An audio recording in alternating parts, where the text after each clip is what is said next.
माजलगाव, वडवणी, धारूर या विधानसभा मतदारसंघातील राष्ट्रवादी काँग्रेस पक्षाच्या या कार्यकर्त्याच्या मेळाव्याला उपस्थित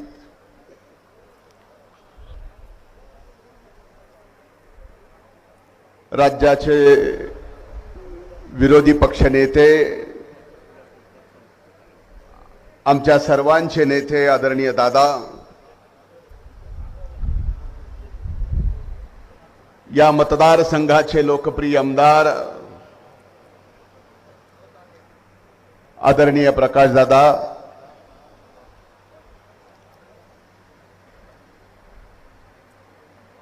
माजी आमदार आणि राष्ट्रवादी काँग्रेस पक्षाचे सरचिटणीस, आमचे मार्गदर्शक आदरणीय अमरसिंह भैया पंडित,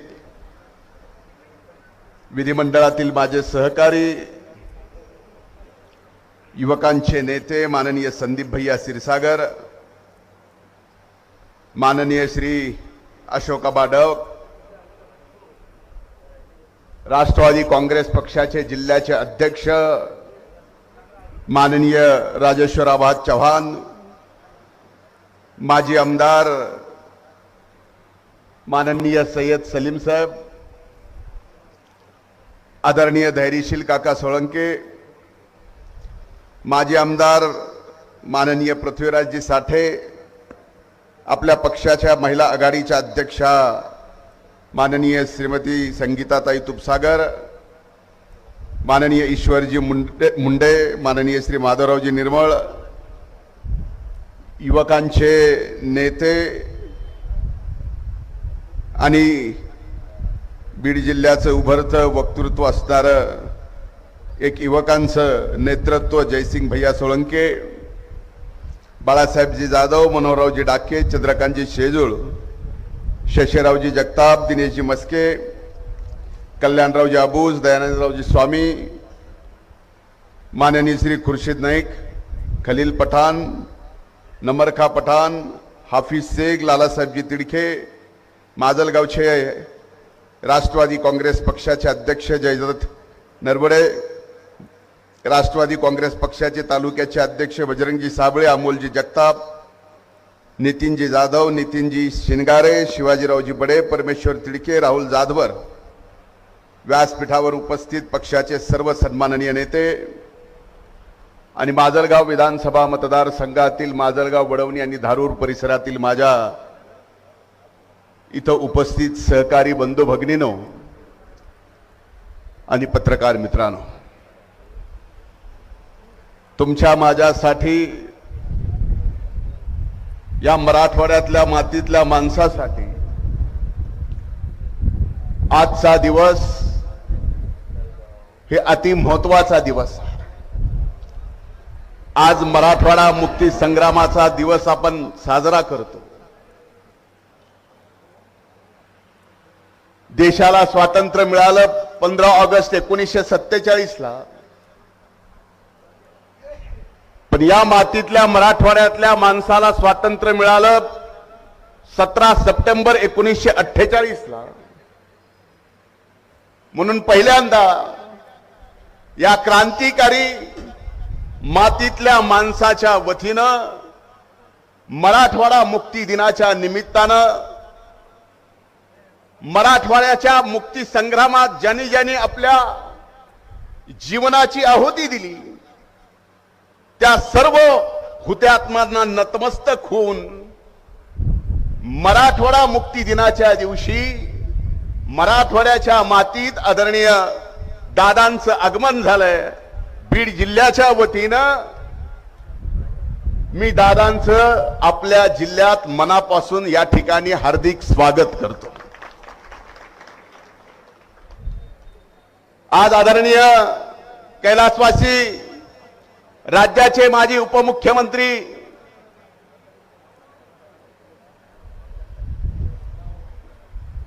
सुंदररावजी सोळंके साहेबांच्या जयंतीचा दिवस, मी त्यांच्याही स्मृतीस अभिवादन करतो। खरं तर आज हा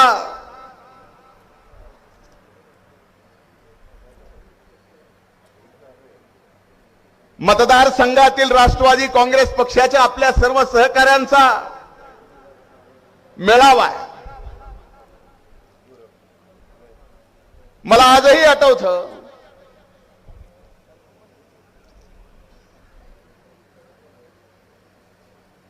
की या मतदारसंघाचे पहिले आमदार म्हणून दादा ज्यावेळेस 1999 ला निवडून आले,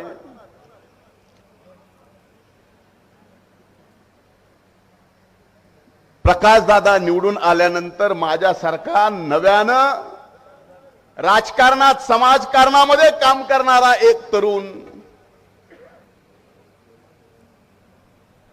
दादा निवडून आलेत म्हणून नाचल्याला मला आजही तो क्षण आठवतो. दादा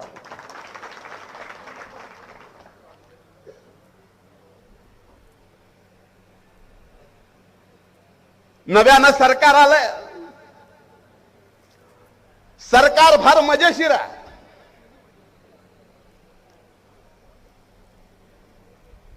मला तर एक लक्षात आलं नाही की भारतीय जनता पार्टीने 120 आमदार निवडून आल्यानंतर सुद्धा हे सरकार स्थापन केलं तर काय मिळवलं.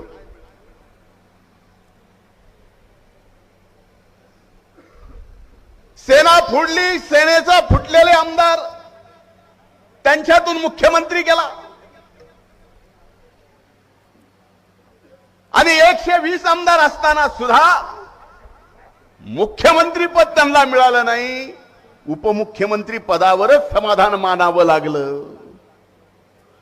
ह्याच्यात मिळवलं म्हणावं का गमवलं म्हणावं, तर माझ्या दृष्टीनं कमीत कमी विरोधी पक्ष नेते पद हे संवैधानिक असतं, उपमुख्यमंत्री पद हे संवैधानिक नसतं. त्यांनी मिळवलं नाही तर गमवलं.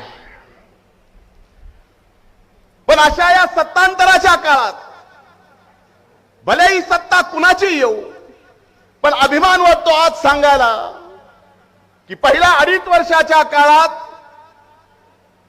आदरणीय दादांच्या नेतृत्वाखाली आम्ही ज्यावेळेस मंत्रिमंडळामध्ये काम करत होतो आणि या बीड जिल्ह्याचा पालकमंत्री म्हणून ज्यावेळेस दादांनी माझ्यावर जबाबदारी दिली, पवार साहेबांनी माझ्यावर जबाबदारी दिली, त्यावेळेस मात्र दादा आपण आम्हाला तसल्या अडचणीच्या निर्बंधाच्या काळात सुद्धा या बीड जिल्ह्याला कोविड मध्ये अडचणीत आलेल्या कुठल्याही व्यक्तीला 1 रुपयाचा सुद्धा निधी कमी पडू दिला नाही. हे मी आज अभिमानाने आपल्या सगळ्यांच्या समोर सांगतो.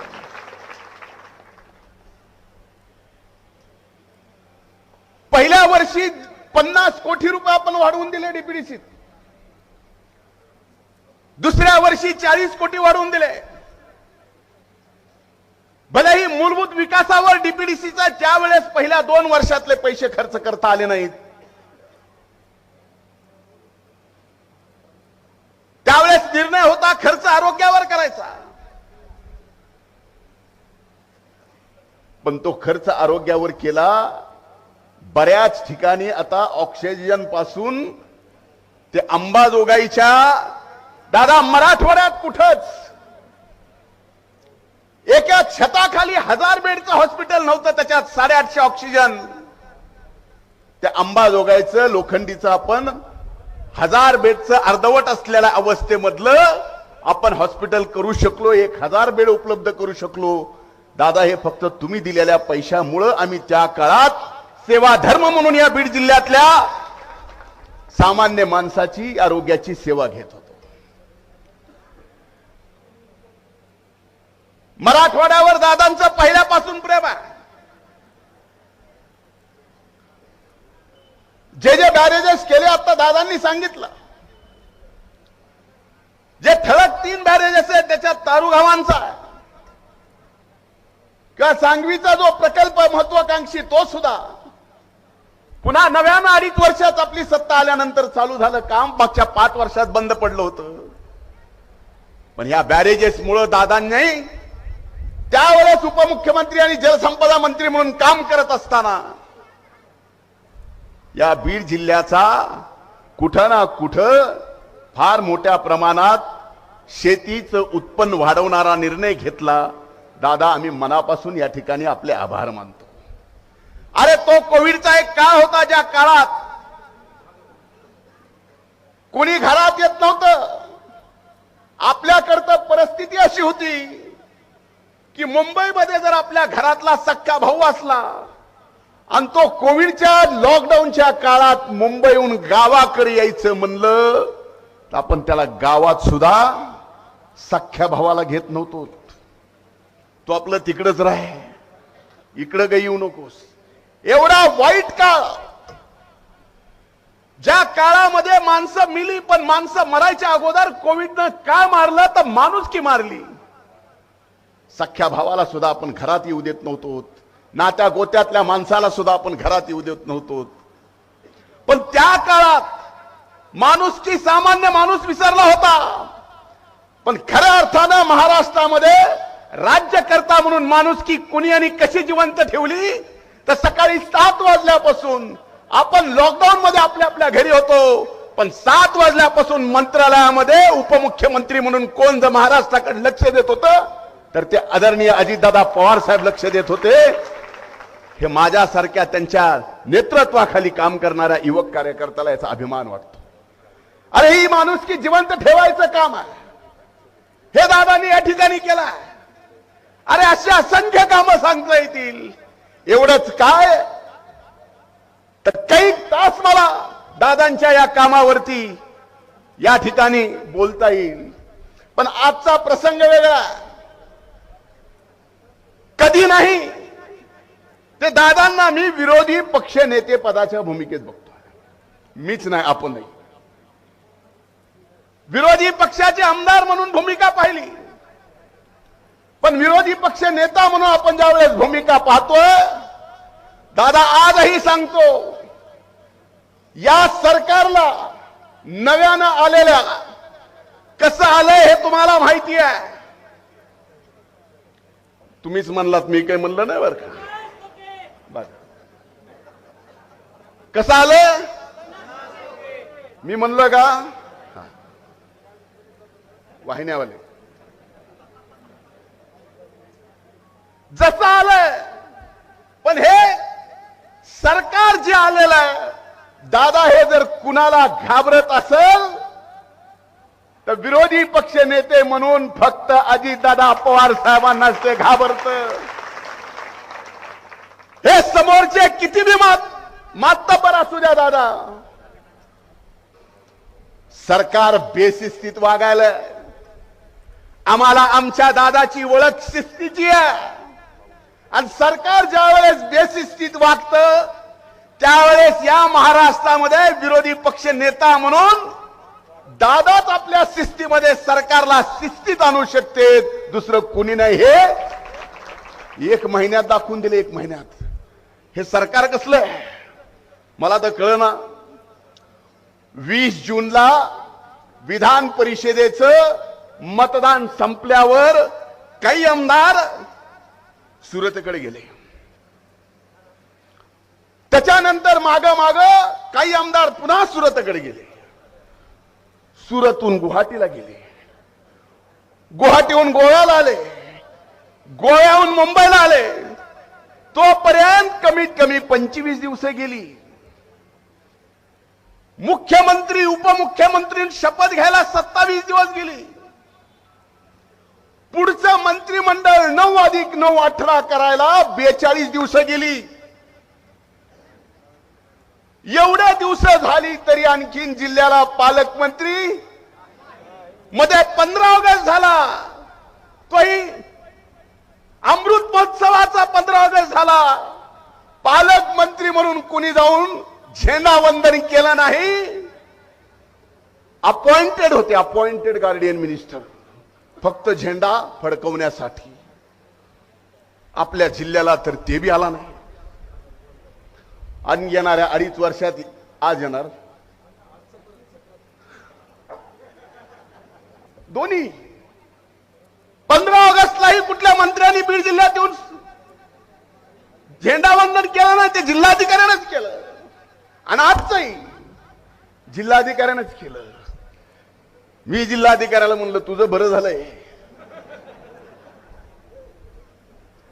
तू जिल्हाधिकारी एका पेननं तू सही करायची, गार्डियन मिनिस्टर म्हणून दुसऱ्या पेननं तू सही करायची. 42 दिवस 18 मंत्री नवीन करायला गेले. आता ते दिवस मंत्रीपदाची शपथ घेऊन किती दिवस झाले बघा, आणखीन पालकमंत्री ह्यांना निवडता आला नाही. तर एका एकाकडे 7-7, 8-8 खाते. काही जणांनी तर, दादा ही आश्चर्याची बाब आहे, तुमच्याही कानावर असेल की काही मंत्री नाराज झालेत म्हणून आणखीन चार्ज सुद्धा घेतला नाही.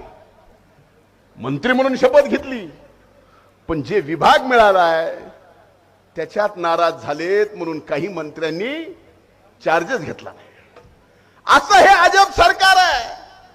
मंत्री करायला जर 2 महिन्याचा काळ गेला असेल आणि 2 महिन्याचा काळ जाऊन पालकमंत्री होत नसेल तर तुमचा आमचा विकास येणाऱ्या किती दिवसात होईल ह्याचा हिशोब लावा.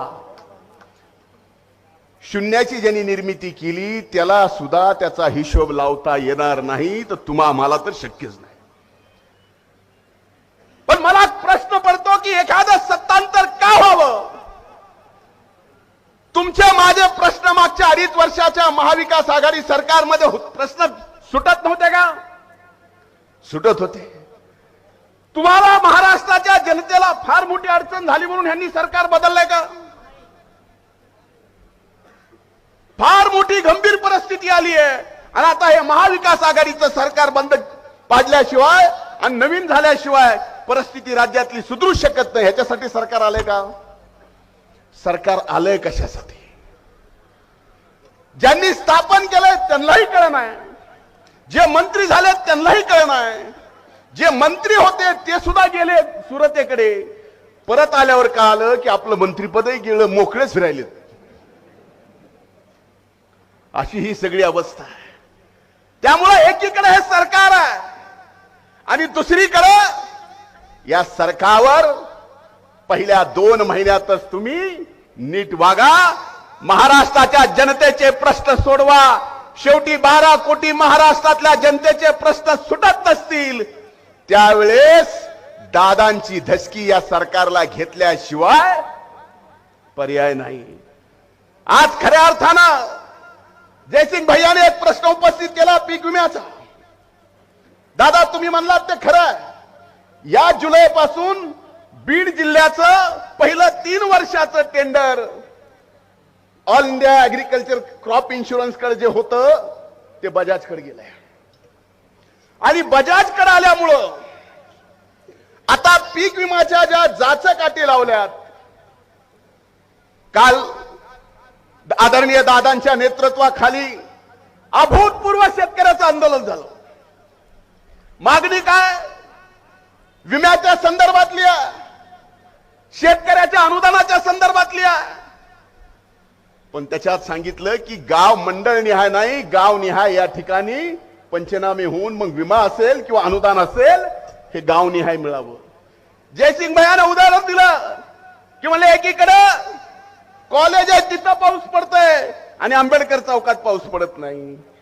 भैया आमच्याकडे तो उदाहरण असेत ते भाषणात सांगावं लागतंय. अवताला बैल जोडला तर एका बैलाच्या शिंगावर पाऊस पडतोय आणि दुसऱ्या बैलाच्या शिंगावर पडत नाही. एकाच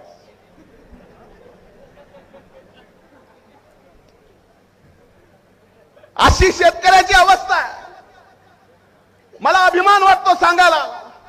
फार नाही दादा, मागच्या वर्षीच आपण राज्याचे उपमुख्यमंत्री म्हणून, वित्तमंत्री म्हणून जबाबदारी घेतली. आपल्या बीड जिल्ह्यात अतिवृष्टीमुळे, पुरामुळे शेतकऱ्याचं अतोनात नुकसान झालं. जे 3000 कोटी रुपये आपण या ठिकाणी महाराष्ट्रातल्या शेतकऱ्याला अनुदान म्हणून घोषित केलं, त्या 3000 कोटीतले बीड जिल्ह्याला 745 कोटी रुपये मागच्या वेळेस अनुदान मिळालं का नाही? आणि यावेळेस फुटी कवडी बी नाही आहे, 1 रुपया सुद्धा नाही. कसा बदल असतो बघा. पण ही जरी अडचण आली, ठीक आहे, अधिवेशनाच्या नंतर निर्णय झाला, पण बीड जिल्ह्याच्या हक्काचं जे अनुदान आहे ते आम्ही मिळवल्याशिवाय राहणार नाहीत. आणि पीक विम्याच्या संदर्भात पहिले 3 वर्ष ज्या पद्धतीने इन्शुरन्स होतं दादा, आपण जसं म्हणतोय की गाव निहाय काय ट्रिगर बदलावं लागतील ते शेतकऱ्याच्या हिताच्या नाहीत, विमा मिळण्याच्या दृष्टीने हिताच्या नाहीत, तर कंपनीला फायदा पोहोचवण्याच्या हिताचे आहेत. त्याच्या बाबतीत सुद्धा भलेही विरोधी पक्षात असलो तर कुठल्याही सरकारला वाकवायची ताकद दादांच्या नेतृत्वाखाली आमच्यामध्ये नक्कीच आहे. मला सांगायला अभिमान वाटतो की 99 पासून आजपर्यंत प्रकाशदादांनी या भागाचं नेतृत्व केलं. 14 ते 19 चा काळ सोडला तर खऱ्या अर्थानं सर्वांगीण विकास या माजलगाव विधानसभा मतदारसंघाचा कुणी केला असेल तर मला अभिमानानं सांगावं असं वाटतं की ते प्रकाशदादा सोळंके साहेबांमुळे या ठिकाणी झाला. अरे आमच्याही काळात 14 ते 19 आमच्या ताई साहेब तिथं मंत्री होत्या, जिल्ह्याच्या मंत्री होत्या, राज्याच्या मंत्री होत्या, परळी विधानसभा मतदारसंघाचं नेतृत्व करत होत्या. पण परळीत एमआयडीसी येऊ शकली नाही. पण दादा फक्त राज्यमंत्री होते. विकासाची दृष्टी आणि मातीतल्या माणसाची इमान किती महत्वाचं असते बघा. राज्यमंत्री असताना माजलगावला एमआयडीसी या ठिकाणी मंजूर करून आणली, राज्यमंत्री असताना.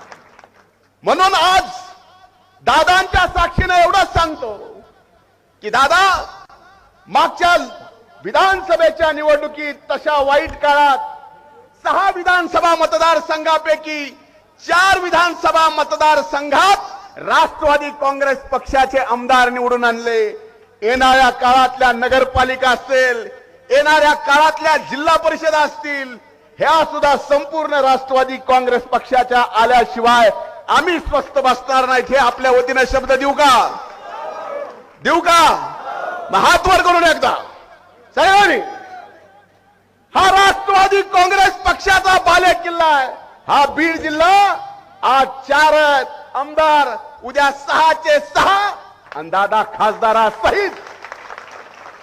एवढंच आपल्या सर्वांच्या वतीने या ठिकाणी सांगतो. इथंच थांबतो. खूप खूप धन्यवाद. जय हिंद, जय महाराष्ट्र, जय राष्ट्रवादी. मी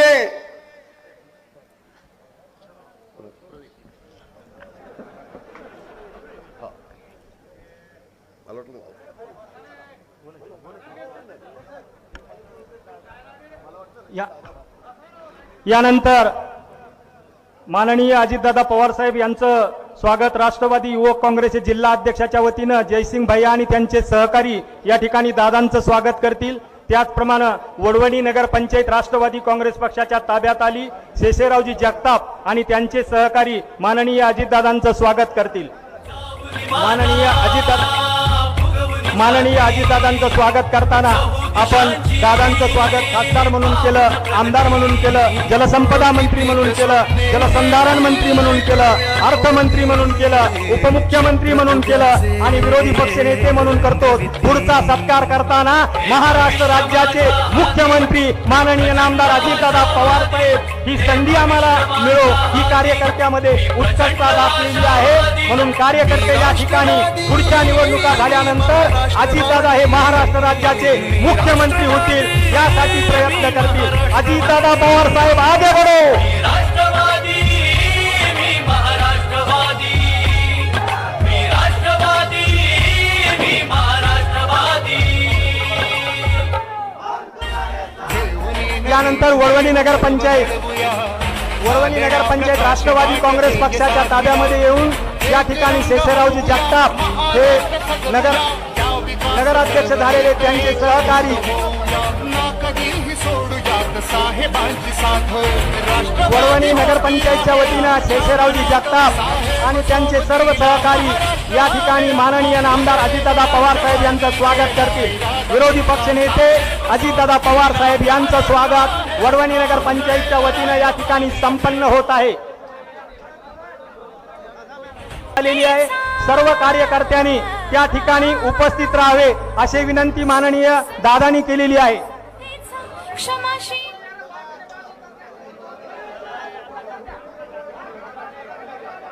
आपल्या स्वर्गीय सुंदरराव सोळंके पतसंस्था आणि दुसरी कुठली सिद्धेश्वर पतसंस्था आजच्या दिवशी नवीन जागेमध्ये इमारतीमध्ये स्थलांतरित होते. त्याचा सुद्धा कार्यक्रम आहे. या ठिकाणी उपस्थित असलेल्या कार्यकर्त्यांना मला विनंती करायची आहे की तो कार्यक्रम संपल्यानंतर त्या ठिकाणी सर्वांच्या भोजनाची व्यवस्था केलेली आहे.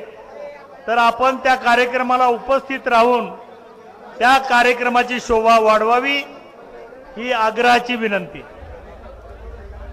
ए चला ना आता. हा अजितदादांना मी विनंती करतो.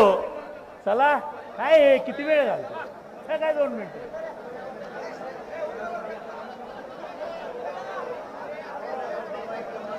हे असला जगडपणा आहे. आमराव घ्या खाली. कमी काय तुमचा थोडासा असतो. चला बाप्पा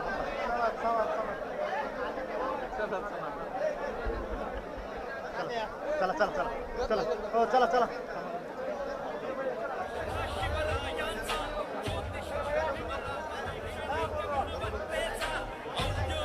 राष्ट्रवादी काँग्रेस पक्षाचा आदरणीय पवार साहेबांचा अजितदादा तुम आगे बढ़ो, अजितदादा तुम आगे बढ़ो. मी आदरणीय दादांना विनंती करतो की आजच्या या राष्ट्रवादी काँग्रेस पक्षाच्या कार्यकर्त्याच्या मेळाव्याला संबोधित करावं. आदरणीय दादा.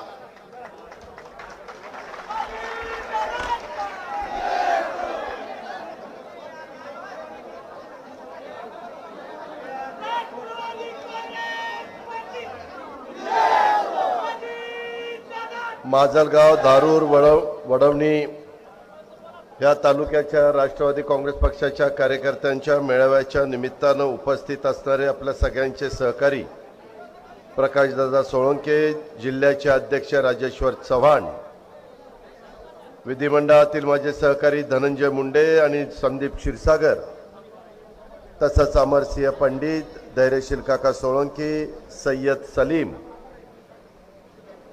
जयसिंह सोळंके, जयदत्त नरवडे, बजरंग साबळे, अमोल जगताप, खलील पटेल, पृथ्वीराज साठे, संगीताताई तुपसागर, संध्याताई भांडेकर, दयानंद स्वामी, विश्वंभर थावरे, खुर्शीद नाईक, महेश आजबे, डॉक्टर शिवाजीराव राऊत, महादेव निर्मळ,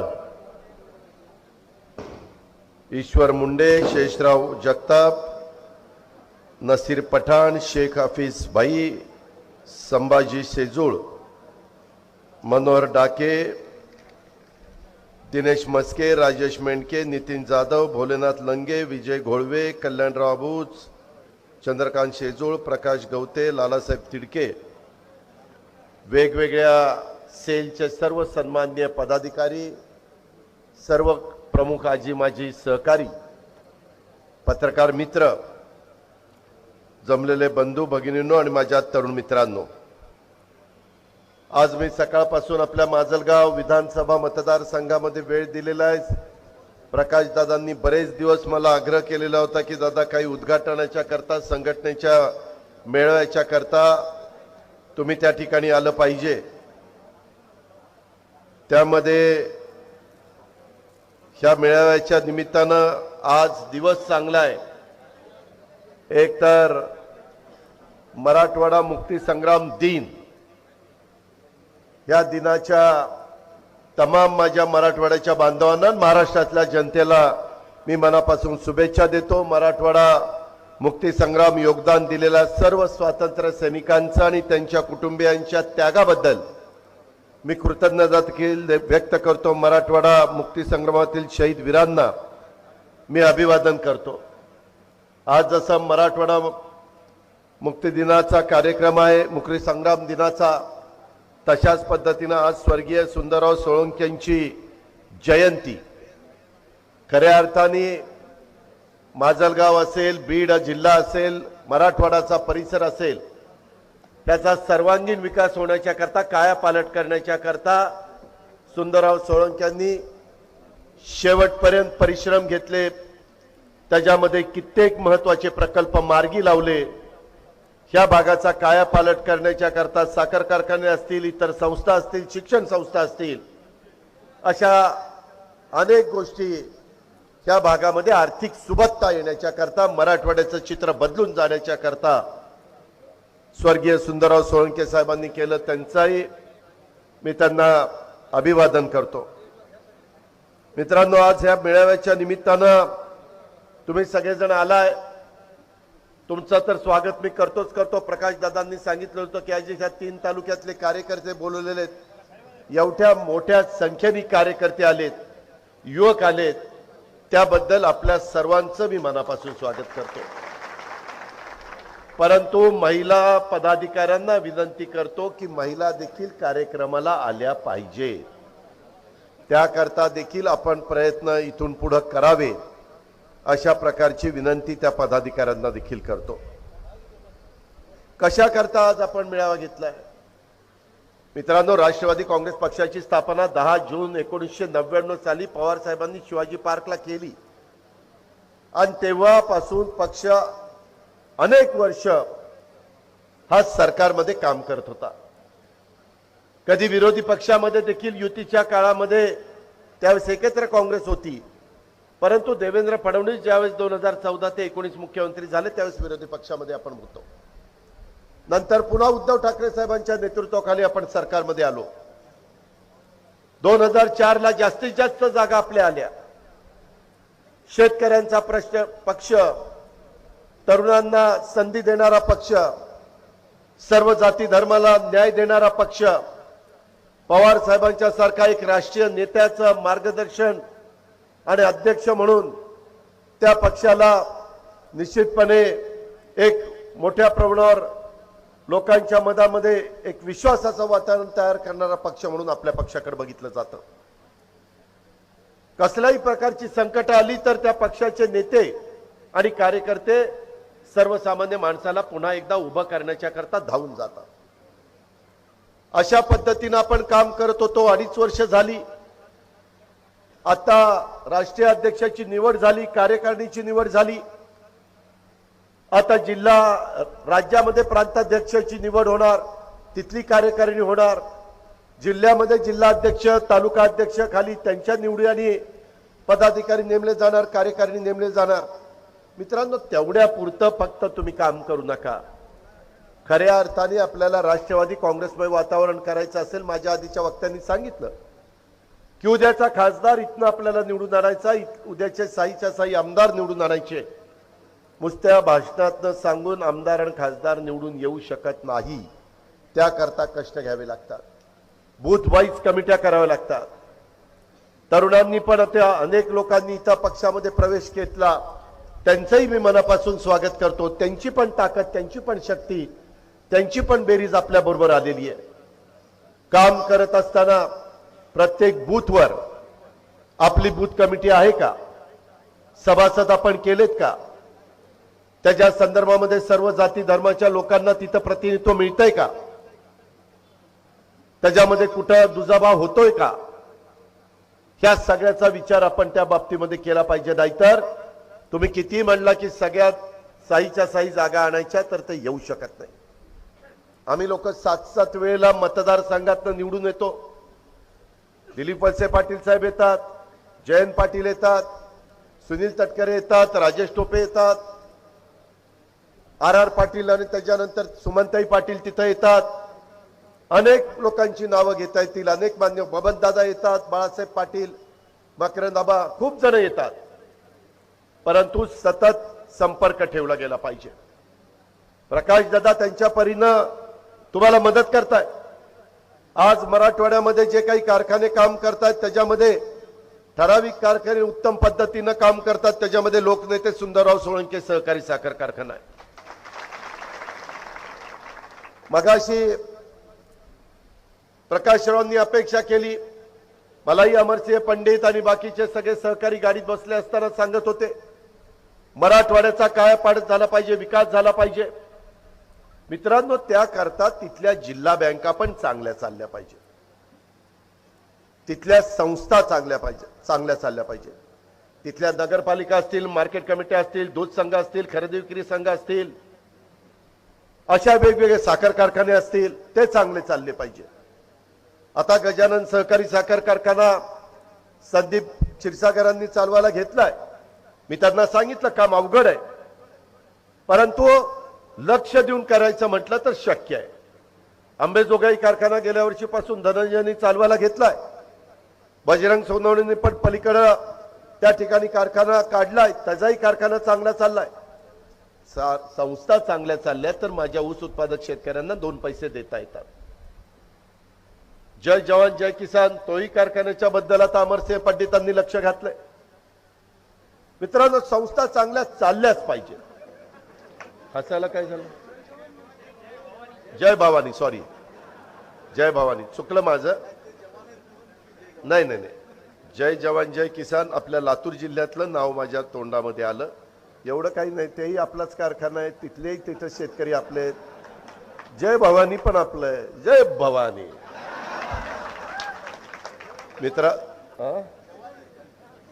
मित्रांनो, कारखाने चांगले चालले पाहिजे. ज्यावेळेस मला संधी मिळाली, मी नाथ सागर पासून बाबळी बॅरेज पर्यंत सगळे गोदावरीला बॅरेजेस केले. माझ्यावर आरोप झाले, मला बदनाम केलं, माझी निंदा नालस्ती केली. मला त्याच्या संदर्भामध्ये माजरा नदीवर बॅरेजेस करायचे होते, तिथं आपण केले. प्रकाशराव, तुम्ही सिंदफणाच्या बद्दल सांगितलं, तिथं आपण बॅरेजेस केले. माजलगाव मध्ये आणखीन काही वेगळ्या पद्धतीनं पाणी आपल्याला आणता येईल का, त्याही बद्दलचा आपण प्रयत्न केला. संधी मिळाल्यानंतर त्या संधीचं सोनं करायचं असतं आणि खऱ्या अर्थाने लोकांना मदत करायची असते. तुटीच्या खोऱ्याच्या बद्दल इथं सांगण्यात आलं. एकेकाळी इथं कुसळ उगवणारा परिसर, परंतु त्या भागाचं नंदनवन करण्याचं काम स्वर्गीय सुंदरराव सोळंके साहेबांच्या दूरच्या दृष्टीतनं झालं. माजलगाव धरण त्यांनी केलं. नाथसागरच्या करता त्यांनी पुढाकार घेतला. माजलगावचा कारखाना उभा केला. शिक्षण संस्था उभ्या केल्या. कशा करता केल्या की माझ्या बहुजन समाजाची, गोरगरीब जनतेची मुलं त्या ठिकाणी शिकावीत म्हणून केल्या. भावना चांगली, त्याच्यातून तुम्हाला मदत झाली पाहिजे, हेच त्याच्या पाठीमागचं गमत आहे. मित्रांनो, थांबू का?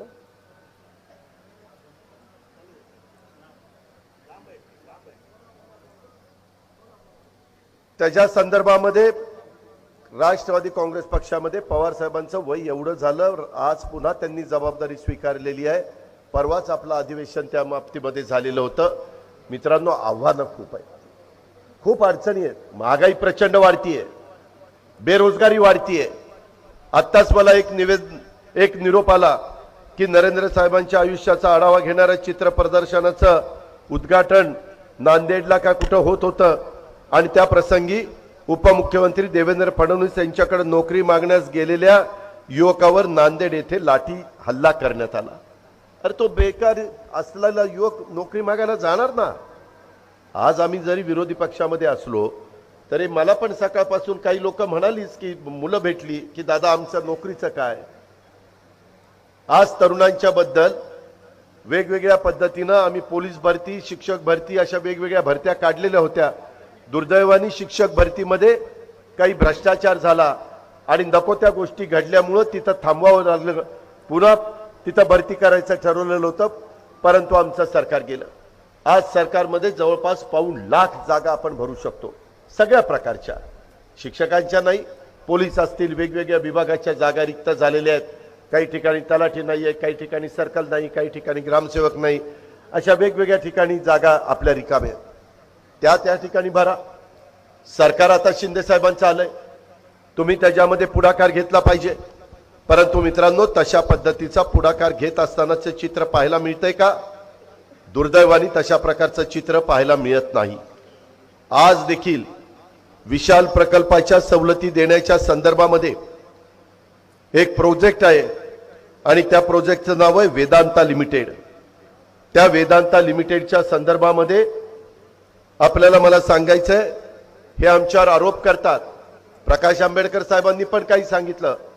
माझ्याकडं 15 जुलै 2022 रोजी दुपारी 12:30 वाजता मुख्य सचिवांच्या समिती कक्षामध्ये 6व्या मजला मंत्रालय मुंबई आयोजित करण्यात आलेली. कशा करता की ह्या वेदांत लिमिटेड या घटक फॅब प्रकल्पांतर्गत महाराष्ट्रामध्ये एकूण 1,57,500 कोटी रुपये गुंतवणूक करण्यात येणार असून त्या अनुषंगाने घटकाने खालील अतिरिक्त मागण्याची विनंती केली. ही किती तारीख आहे? 15 जुलै 2022.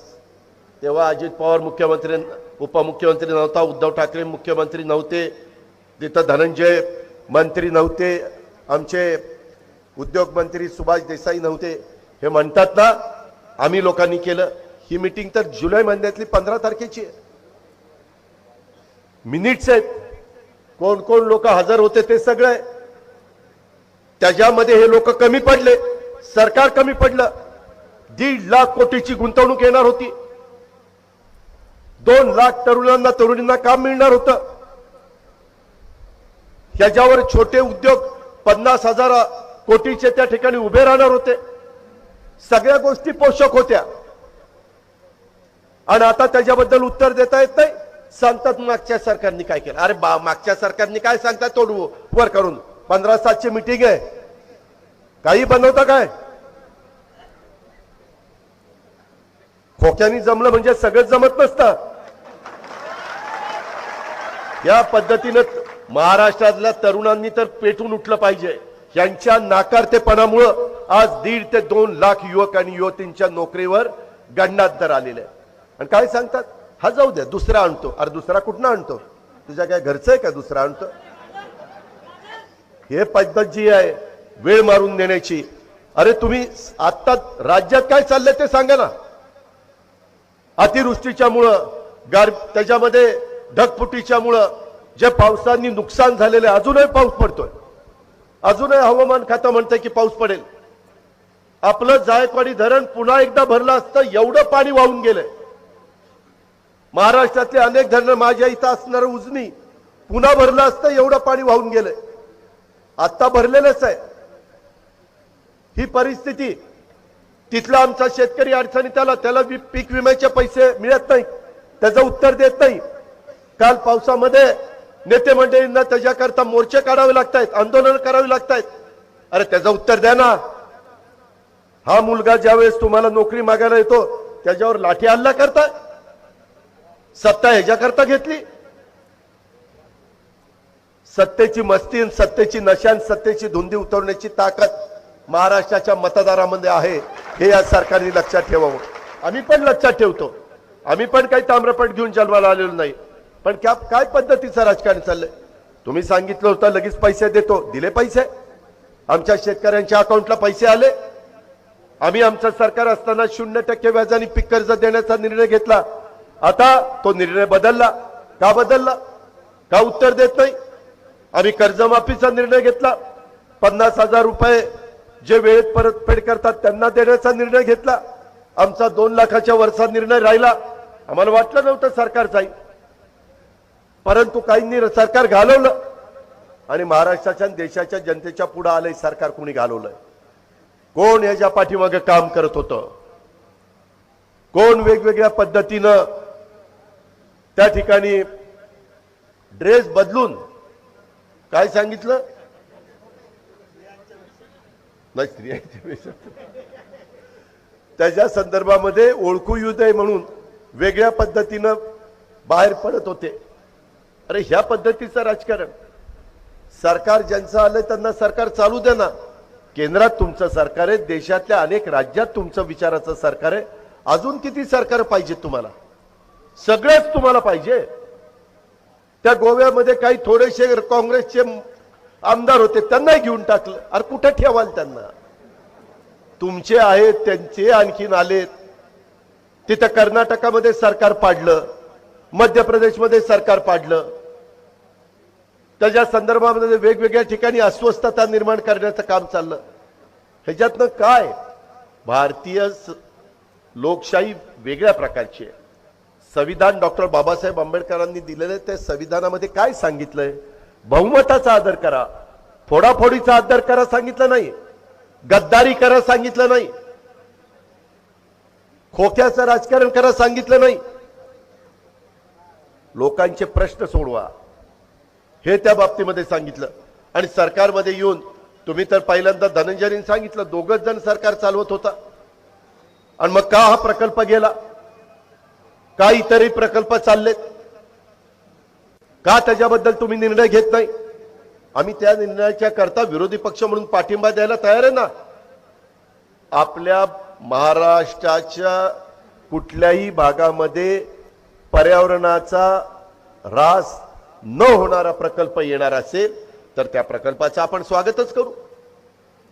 तिथं प्रकल्प येत असताना जर स्थानिक लोकांनी विरोध केला तर सत्ताधारी पक्षांनी पण प्रयत्न करावे, आम्ही पण प्रयत्न करू. आपण लोकांना सांगू की तुमच्या जमिनीला चांगला दर देऊ, तुमच्या मुलांच्या भवितव्याच्या दृष्टीनं पुढे चांगलं होईल.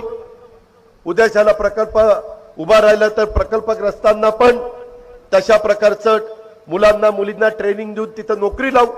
ऐकतात लोक. आता वेगवेगळ्या प्रकारचे धरणं किंवा रस्ते फ्लायओव्हर होत आहेत, रेल्वे लाईन होत आहेत, लोक मदत करतातच ना. एखाद्या ठिकाणी कोर्ट कचेरी होती परंतु त्याच्यातनं मार्ग काढता येतो. पण मित्रांनो, तशा पद्धतीनं हे लोक मदत करत नाही आणि नुसतं सांगतात की आम्ही सारखं काम करतो. सर्वसामान्य जनतेचं सरकार. अरे कुठल्या सर्वसामान्य जनता? तुम्ही तिथं बसला, कुठली सर्वसामान्य जनता? यांचं सरकार आल्यापासून सातत्याने वेगवेगळ्या प्रकारच्या घटना ह्या महाराष्ट्रामध्ये घडतायत. त्याच्याबद्दल कुणी त्या ठिकाणी बोलायला नाही. गेल्या 2-3 वर्षात 2-3 महिन्यापासून राज्यातली कायदा सुव्यवस्था ढासळली की नाही? सत्ताधारी पक्षाचेच आमदार मुंबईमध्ये गोळीबार वर करतात का नाही? अरे जर सरकारमधल्या पाठिंबा देणाऱ्या आमदारांनीच गोळीबार केला तर जनतेने न्याय मागावा कुणाला? म्हणजे इथं आखरीतच झालं. उलट कोण चुकीचं वागत असेल तर त्यांना शासन केलं गेलं पाहिजे. तसं होत नाही. त्याच्यामध्ये खिशातनं पिस्तूल काढून गोळीबार केला जातो. त्यांची लोक शिवीगाळ करतात. ही महाराष्ट्राची संस्कृती. हे साधू संतांच्या भूमीत चालतं. हे युगपुरुष छत्रपती शिवाजी महाराजांच्या महाराष्ट्रामध्ये चालतं. त्याच्या संदर्भामध्ये काहीतरी आमदार हात पाय तांगड्या तोडल्याची भाषा करतात. कार्यकर्त्यांना सांगतात आता इथं मेळावा झाला, तशा पद्धतीनं त्यांच्या आमदाराचा मेळावा झाला. त्या मेळाव्यात त्यांनी काय सांगावं? चांगलं काहीतरी सांगावं ना. म्हणले त्याच्यामध्ये विरोधकांचे हात तोडा, पाय तोडा, तांगड्या तोडा. काय तुमच्या मागे कुणी आलं तर मी उभा आहे. अरे काय तुझ्या बापाच्या घरचं आहे काय? हे कसं काय बोलू शकता? आपण म्हणायचो की दुसऱ्या राज्यांच्या मध्ये, मी त्या राज्यांची नावं घेऊन त्यांना कमीपणा आणत नाही, परंतु इतर राज्यामध्ये तशा प्रकारच्या घटना घडतात. महाराष्ट्राला काय त्या रस्त्याने न्यायचंय? याबद्दलचा विचार तुम्ही त्या ठिकाणी करणार आहेत का नाही? तुम्ही जर उद्या असं म्हणला जाऊ दे त्यांचं ते करतायत मरू दे, आपल्याला तर रोज कामच करावं लागतं. अरे पण जर काम करत असताना महागाई जर वाढत गेली तर तुम्ही जगणार कसं? शेती करत असताना तुमचे खताच्या किमती वाढल्या तर तुम्हाला शेती करता कशी येईल? बियाण्याच्या किमती वाढल्या, तुम्ही कशी शेती कराल? आज कांदा उत्पादक शेतकरी हवालदिल झालेला आहे, त्याला न्याय कुणी देईना. आम्ही तिथं त्या दिवशी भेटतो आणि सांगितलं गेल्या वर्षी 58% कांदा निर्यात झालाय, आता फक्त 8% झालाय. तुम्ही दिल्लीमध्ये जावा, दिल्ली सरकारला सांगा की निर्यात चालू करा. का सांगत नाही? आमचं सरकार असतं तर आम्ही गेलो असतो. शरद पवार 10 वर्ष तिथं कृषी मंत्री होते, त्यावेळेस काही पण शेतकऱ्यांची अडचण आली की आम्ही तिथं जायचो. प्रकाश दादा जायचे, अमरसिंह पंडित जायचे, धनंजय जायचा आणि काम करून घ्यायचो. कारण साहेबांना लगेच कळायचं त्यातलं काय गमक आहे. हे आपण पाहिलंय. साहेबांच्यामुळेच 72,000 कोटीची कर्जमाफी उभे भारत देशातल्या शेतकऱ्यांना मिळाली. दुधाच्या धंद्याला चालना मिळाली, मासेमारीला चालना मिळाली, वेगवेगळ्या प्रकारचे प्रकल्प मार्गी लावले, शेततळी केली, राष्ट्रीय फलोत्पादन योजना राबवली. दुष्काळ पडला तर दुष्काळामध्ये तुमच्या बागा जगवण्याच्या करता टँकरनी पाणी घालायला पैसे दिले. काय नाही केलं? अडचणीच्या काळामध्ये माझा शेतकरी मोडू नये म्हणून प्रत्येक बाबतीमध्ये पवार साहेबांनी अतिशय चांगल्या प्रकारचा विचार केला. हे आपण विसरू शकत नाही. आणि हे मात्र भावच देत नाही. ऊसाची परिस्थिती एवढी आहे, कधी कारखाने सुरू होणार? आज खरं तर सहकार मंत्र्यांना देखील प्रकाश दादांनी बोलवलं होतं. मी म्हणलं आल्यावर त्यांना सांगावं मी त्यांच्याशी बोलणार होतो. आता 19 तारखेला मीटिंग आहे. सावे साहेब येणार होते, पण आता निरोपाला येणार नाही. आता का नाही येणार? काय अडचण आली? मग पहिलेच सांगायचं येणार नव्हतं, म्हणजे दुसरे काहीतरी व्यवस्था केली असते, आणखीन कोणाला बोलवलं असतं. तुम्ही जर राज्यकर्ते म्हणून तिथं बसला, तुम्ही आज देखील पितृपक्ष पंधरवडा सुरू आहे म्हणून अजून चार्ज घ्यायचा नाही. अरे असं कुठं असतं का? माग गणेशोत्सव होता म्हणून चार्ज घेत नव्हते, आता पितृपक्ष पंधरवडा म्हणून चार्ज घेत नाही. मंत्रालयामध्ये गेलं तर ते सेक्रेटरी लोक सांगतात दादा अजून 12-13 लोकांनी चार्जच घेतला नाही. काय पाहिजे म्हणजे चार्ज घ्याल काय? यांना चार्ज केल्याशिवाय चार्ज घेणार नाही. काय करणार काय? खरं सांगितलं पाहिजे मुख्यमंत्र्यांनी उपमुख्यमंत्र्यांनी, उद्या चार्ज घ्या, कामं खूप आहेत, लोकांचे प्रश्न आवासून समोर उभे आहेत, अडचणी आहेत, वेगवेगळ्या ठिकाणी जाऊन कमिटीच्या मीटिंग घ्या. काहीच करायला तयार नाही. न्याय मागायचा कुणाला? या गोष्टीचा विचार आपण कधी करणार आहोत का नाही? काही आमदार म्हणतात चुन चुन के गिन गिन के मारेंगे, चुन चुन के मारेंगे. अरे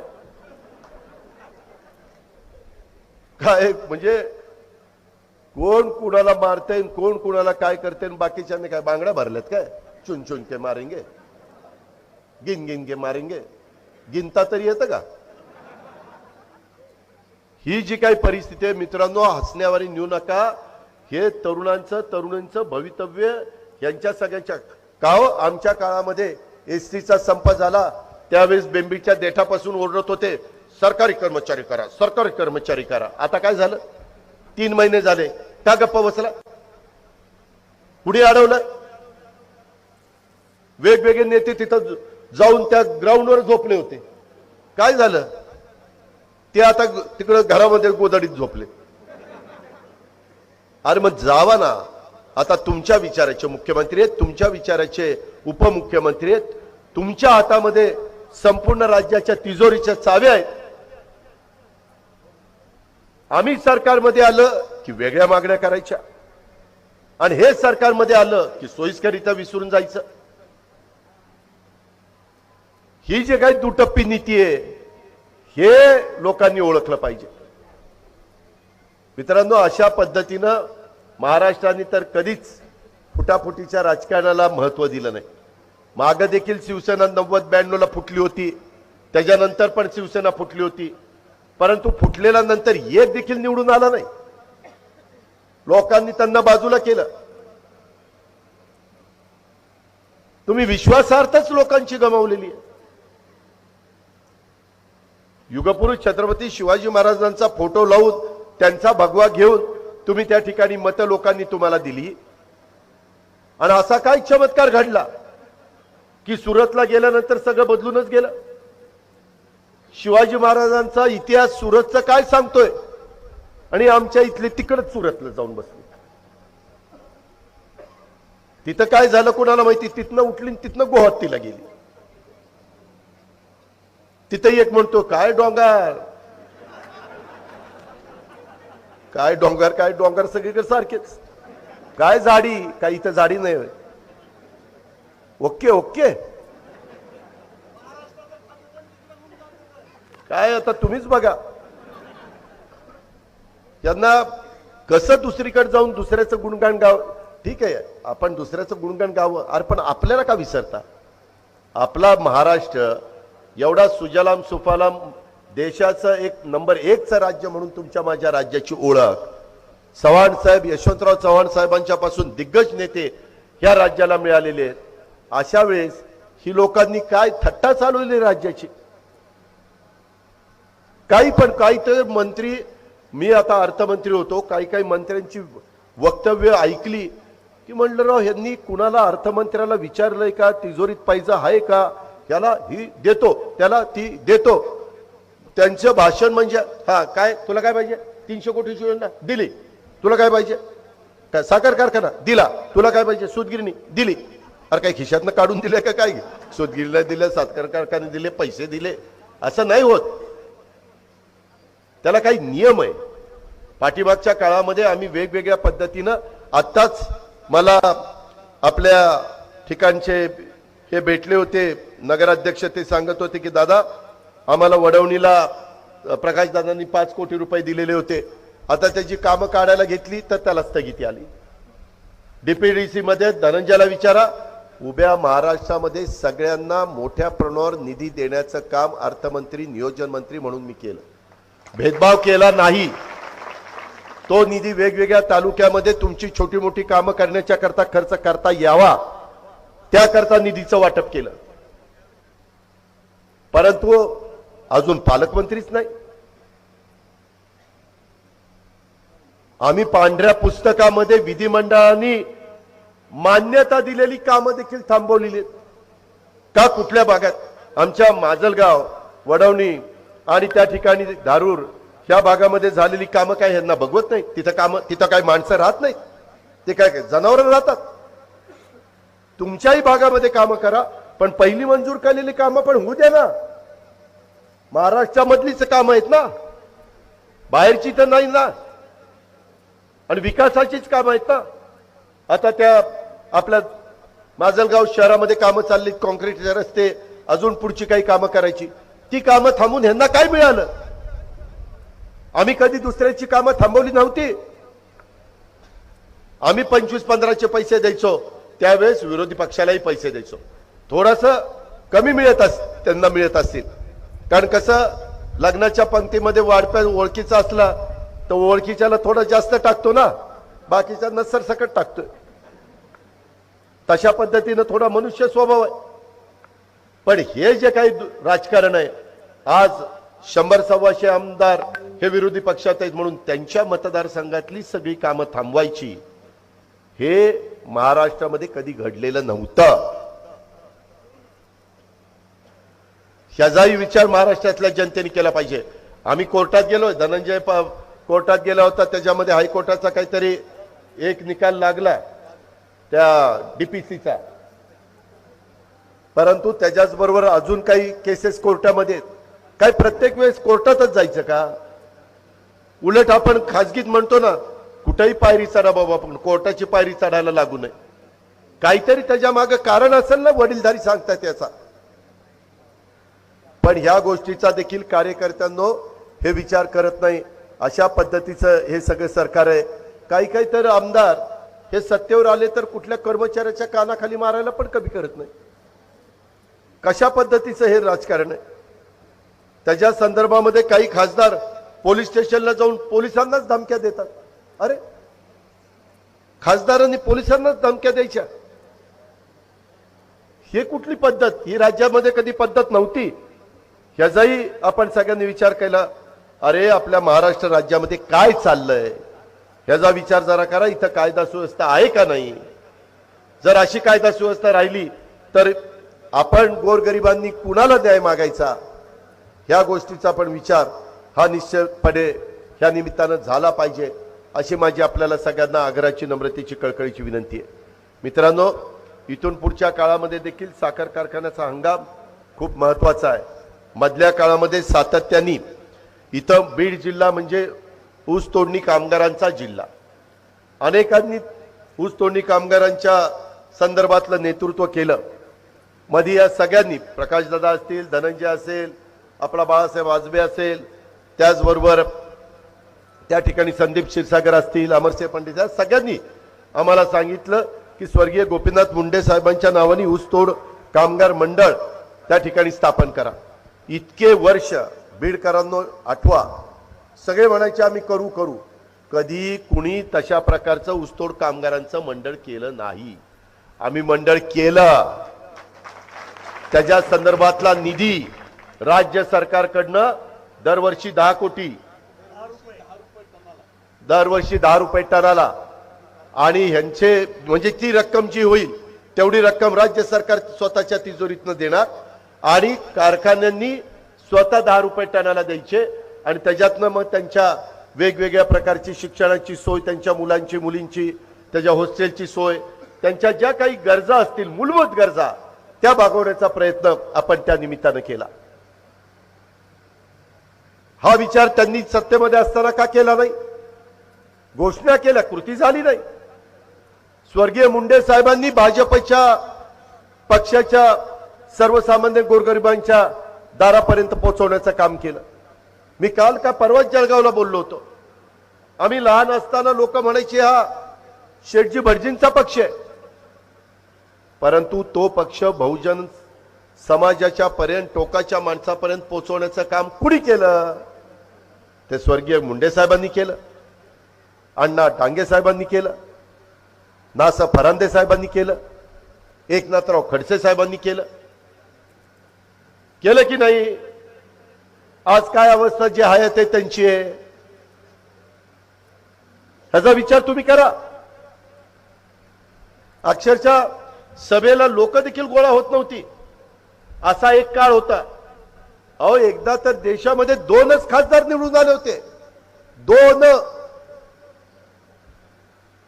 त्याच्यावर त्यांचा पक्ष वाढला. ठीक आहे, जनतेने कौल दिला, त्याबद्दल आम्हाला काही म्हणायचं नाही, कारण लोकशाही आहे. पण एवढं सगळं तुम्हाला पाठबळ मिळतं, बहुमत मिळतं, तरी देखील तुम्ही जे तोडाफोडीचं राजकारण करता, तुम्ही जे आम्ही म्हणत होतो लोकांच्यातनं सदस्य निवडून येऊ द्या, त्याच्यातनं सरपंच निवडा, हे म्हणले डायरेक्ट सरपंच, डायरेक्ट नगराध्यक्ष, मग डायरेक्ट मुख्यमंत्री करायला काय होते? डायरेक्ट जिल्हा परिषदेचा अध्यक्ष करायला काय होते? डायरेक्ट पंचायत समितीचा सभापती करायला काय होते? डायरेक्ट महापौर पण करा. तसं नाही, सोयीचं असेल तेवढंच घ्यायचं.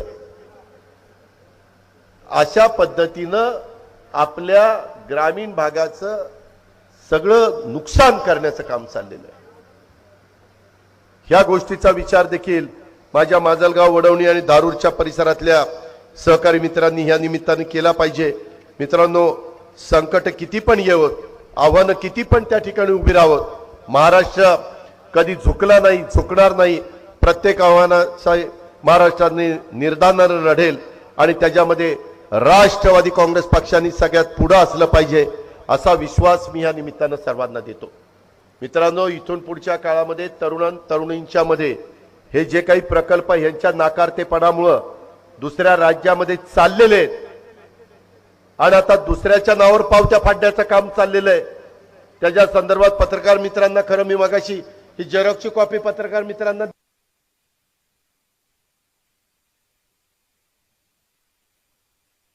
द्या, एकदा कळू द्या किंवा कशा का पद्धतीने यांच्या मीटिंग झाल्या आणि कशी जनतेची दिशाभूल करतायत. आम्ही त्यांना सांगितलं ते लंपीचा आजार आलाय, त्याबद्दल मदत करा, काहीच त्याच्याबद्दल बोलायला तयार नाही. त्याचा प्रचार झाला पाहिजे, त्याचा प्रसार झाला पाहिजे, त्याच्या संदर्भातले वेगवेगळ्या प्रकारे व्याख्यानं झाली पाहिजेत, माहिती दिली पाहिजेत. पशुसंवर्धन विभागाने पायाला भिंगरी बांधल्यासारखं फिरलं पाहिजे. कोरोनाच्या 2 वर्षाच्या काळामध्ये आम्ही सातत्याने तुमच्या संपर्कात होतो की नाही? सरकार चालवलं की नाही? आर्थिक घडी विस्कटून नाही दिली, पगार वेळच्या वेळेला केले, विकास कामाला निधी वेळच्या वेळेला दिला, आमदार निधी पण कट केला नाही. यांनी खासदार निधी 2 वर्ष थांबवला, आपण आमदार निधी थांबवला नाही, उलट आमदार निधी 5 कोटी केला. 5 कोटी आमदार निधी करताना प्रकाशदादा सोळंके, धनंजय मुंडे किंवा संदीप क्षीरसागर किंवा बाळासाहेब आजवे हे राष्ट्रवादीचे म्हणून त्यांना 5 कोटी आणि 2 खासदार भाजपचे म्हणून त्यांना नाही, असं केलं नाही. सगळ्या आमदारांना पैसे दिले. केला का तुझा भाव? ही वस्तुस्थिती आहे. आणि हे मात्र जी काही काम आहे त्याला स्थगिती देतात. अशा पद्धतीचं जे विचित्र राजकारण चाललंय त्याची किंमत महाराष्ट्राला मोजावी लागेल. त्याचा परिणाम शेतकऱ्यांच्या उत्पन्नावर त्या ठिकाणी होणार आहे. त्याचा परिणाम विद्यार्थिनींच्यावर होणार आहे आणि बेरोजगार लोकांच्यावर होणार आहे, व्यापाऱ्यांच्यावर होणार आहे. कारण उद्याच्याला सर्वसामान्य लोकांच्या हातामध्ये पैसा आला तरच दुकानं चालणार, तरच व्यापाऱ्यांची बाजारपेठ चालणार. 2 वर्ष बाजारपेठ चालली का? नाही चालली. आता काय चालायला लागली तर आता लोक बाहेर पडायला लागलेले आहेत, आपले आपली कामधंदा सुरू केलेला आहे. या गोष्टीचा पण विचार आपण सर्व सहकारी मित्रांनी या निमित्तानं केला पाहिजे. अशा प्रकारची माझी आपल्याला सगळ्यांना आग्रहाची विनंती आहे. महाराष्ट्रासह देशाच्या नवनिर्माणात राष्ट्रवादी काँग्रेस पक्ष आपला वाटा नक्कीच उचलेल, याबद्दल माझ्यासारख्या कार्यकर्त्याच्या मनामध्ये कोणत्या प्रकारची शंका नाही. त्याच दृष्टीनं पक्षाची पुढची वाटचाल ही असली पाहिजे आणि ती असेल याची पण मला खात्री आहे. म्हणून आज माझ्या धारूर, माजलगाव आणि वडवणी आणि इतर भागातून आलेल्या सगळ्या कार्यकर्त्यांना विनंती करायची की मित्रांनो, गाफील राहू नका, सभासद नोंदणी करा. अजूनही काही लोक आपल्या विचाराचे नसतील तर त्याचं मत परिवर्तन करण्याचा प्रयत्न करा. आता जसं काही तरुण मित्रांनी राष्ट्रवादीमध्ये प्रवेश केलेला आहे, ती आपली ताकद अधिक वाढवण्याचा प्रयत्न त्या निमित्तानं करा. इथं मगाशी माझा तरुणांनी पण मोठा हार देऊन सत्कार केला, त्याबद्दल धन्यवाद. ज्यांनी ज्यांनी सत्कार केला त्यांचे आभार. परंतु सत्कारापुरतं मर्यादित राहू नका. सर्वसामान्य जनतेशी संपर्क ठेवा, त्यांच्या अडीअडचणीला धावून जावा, निर्व्यसनी राहावा. अशा पद्धतीनं लोकांची कामं त्या बाबतीमध्ये करा. हेच मला या निमित्तानं सांगायचं आहे. मित्रांनो, पुन्हा एकदा आपण सगळ्यांनी मोठ्या संख्येने आजच्या कार्यकर्त्यांच्या मेळाव्याला उपस्थिती दाखवली. अशाच पद्धतीची ताकद आणि शक्ती तुम्ही प्रकाशदादा सोळंके यांच्या पाठीशी उभी करा. आम्ही तुम्हाला विकास कामाच्या बाबतीमध्ये जे काही आमच्याच्यानी करता येणं शक्य असेल ते सर्व करण्याच्या करता आम्ही तसूभर देखील कुठं कमी पडणार नाही, हा शब्द तुम्हाला देतो आणि आपल्या सगळ्यांची रजा घेतो.